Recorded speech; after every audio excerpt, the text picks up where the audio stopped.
Hello everyone, welcome to Sanmarga classes.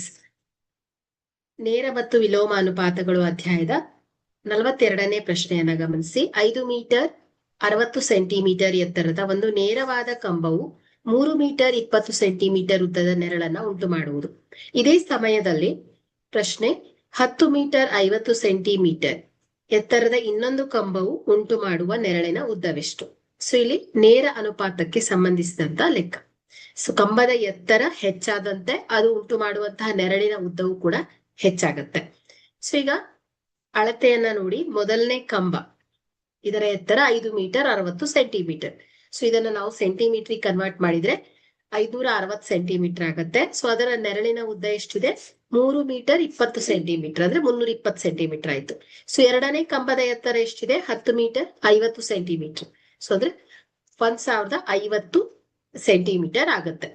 So ಈಗ ನಾವು ಎರಡನೇ ಕಂಬದ ನೆರಳಿನ ಉದ್ದವನ್ನ ಕಂಡುಹಿಡಿಬೇಕಾಗತ್ತೆ.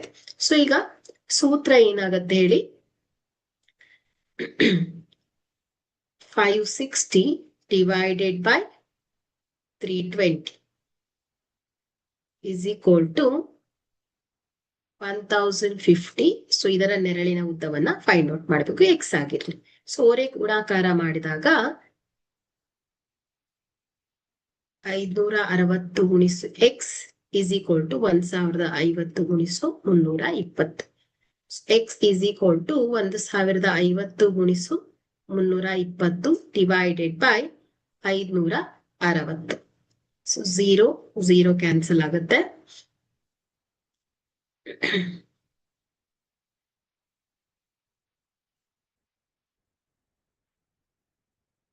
ಸೊ 8 7 56, 8 4 32. ಸೊ ಈಗ ಇದನ್ನ 7 ಬಂದ್ಲೆ 7, so 7 ಬಂದ್ಲೆ 7, 7 5 35, 0. X is equal to 150 ಗುಣಿಸು 4.